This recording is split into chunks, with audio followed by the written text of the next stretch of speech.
حضرت شہربانو، حضرت زین العابدین اور حضرت زینب سلام اللہ علیہم، ان تینوں کو ایک اونٹ پہ باندھا گیا اور باقی اونٹوں پہ باقی سادات کو، حضور کی شہزادیوں کو باندھا گیا، رسیوں میں جکڑا گیا اور اونٹوں پہ باندھ کر کے کوفے کی جانب آگے آگے شہیدوں کے سر چل رہے ہیں اور پیچھے یہ قافلہ چل رہا ہے۔ اور جب یہ قافلہ وہاں سے گزرا جہاں لاشیں پڑی تھیں، امام زین العابدین 14 سال کے تھے اور بیمار تھے اور ان کا حوصلہ نہ ہوا، وہاں غشی ان کے اوپر آنے لگی اور وہ منظر ابن کثیر نے، باقی لوگوں سب نے لکھا ہے کہ پھر جب ان کی یہ حالت ہوئی تو پھر سیدہ زینب سلام اللہ علیہا، جنہوں نے ابھی تک بڑے حوصلے کے ساتھ ساری مشکلات کا مقابلہ کیا تھا، اب ان کے بندھن ٹوٹ گئے اور آنکھوں سے آنسو بہنے لگے اور سیدہ زینب تھے امام حسین رضی اللہ تعالیٰ عنہ کی لاش پہ کھڑے ہو کے، اور وہ روندی ہوئی لاش، ٹوٹی ہوئی ہڈیاں اور وہ برینا بدن،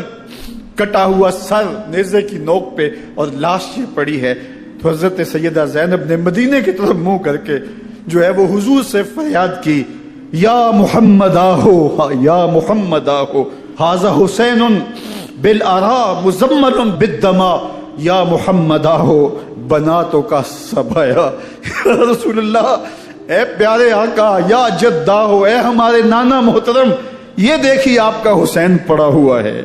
بدن سے کپڑے اتار لیے گئے، خاک ہوائیں اڑا رہی ہیں اور اس کے اوپر چادر جو ہے وہ مٹی کی پڑ گئی ہے، حضور آپ کی اولاد کاٹ دی گئی، اور پھر کہا بناتوں کا سبایا، حضور دیکھیے آپ کی بیٹیوں کے ہاتھ باندھ دیے گئے ہیں، اونٹوں پہ کس دیا گیا ہے، سر شہیدہ آگے آگے چل رہے ہیں اور حضرت سیدنا امام حسین کا آگے آگے سر ہے۔ راستے کے اندر ایک جگہ آئی، رات گزری اور ان کو اتارا گیا، رات کا موقع تھا، ایک خاتون آئی اور اس نے کوئی کھانا پیش کیا ان کو اور کہا کہ میں کسی زمانے میں حضرت سیدہ فاطمہ تو زہرا کی نوکری کیا کرتی تھی، ان کی لونڈی تھی، ان کی کنیز تھی، اور آج مجھے پتا چلا کہ آپ لوگ گزر رہے ہیں تو میں نے کہا کہ میں اپنی مخدومہ کے خاندان کی خدمت کروں، اور پھر اس نے کہا کہ اس وقت سیدہ کی گود میں ایک 6-7 ماہ کی بچی تھی جس کو زینب کہا کرتے تھے، تو سیدہ زینب نے کہا کہ اماں اگر پہچانتی ہو تو وہ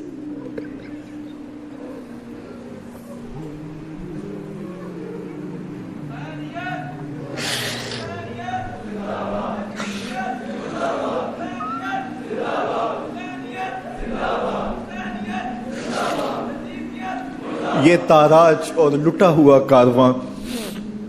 پھر وہاں سے کوفے میں کیسے پہنچا، اور کوفے کے اندر سیدہ زینب سلام اللہ علیہا نے وہ یزید کے دربار میں، ابن زیاد کے دربار میں وہ جرأت آمیز جو باتیں کہیں،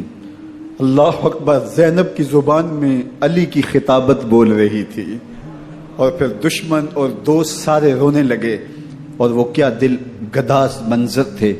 اور پھر یہ سروں کا قافلہ اور سادات کرام کا مشکیں کسی ہوئی ہیں اور اونٹوں پہ باندھے ہوئے، ان کو وہاں سے پھر قادسیہ اور قادسیہ سے پھر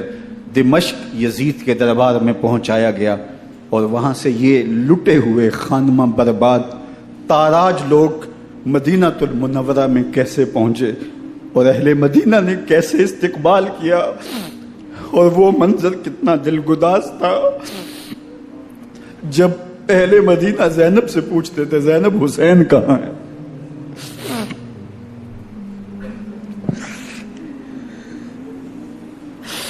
بے مروت بے وفا تیرا بھی کیا افسانہ ہے، جس نے اپنی ہی شمع کو گل کیا تو وہ پروانہ ہے، اپنے پیغمبر کے شہزادوں کو اور اپنے پیغمبر کی شہزادیوں کو جو دکھ اس امت نے دیے، یہ کائنات کی ایک انوکھی داستان ہے۔ اللہ ہمیں اسوہ شبیری پہ عمل کی توفیق عطا کرے اور ان کے نقوش پاک کی برکتیں دے، اہل بیت کی محبت ہماری روحوں میں جذب کر دے، اور جس عظیمت کے ساتھ، جس حوصلے کے ساتھ انہوں نے دکھوں کو جھیلا،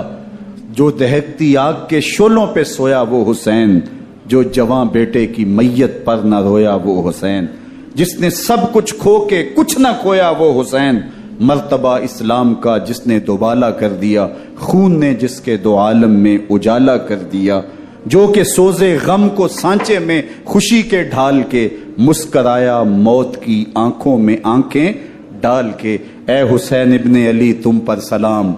نازش آل نبی تم پر سلام۔ ذرا میرے ساتھ یہ پڑھ لیجئے، اے حسین ابن علی تم پر سلام، نازش آل نبی تم پر سلام، تم پہ لاکھوں رحمتیں لاکھوں سلام، اے شہیدان محبت کے امام، لالا گوں لالا بدن لالا کفن، اے چمن اندر چمن، زندگی ہی زندگی تیری حیات، اے حیات اندر حیات، افتخار ملت بیضا ہے تو، رب کعبہ کی قسم یکتا ہے تو، فخر کا دل میں دریچہ باز کرنا چاہیے، جن کا تو آقا ہے ان کو ناز کرنا چاہیے۔ وآخر دعوانا ان الحمدللہ۔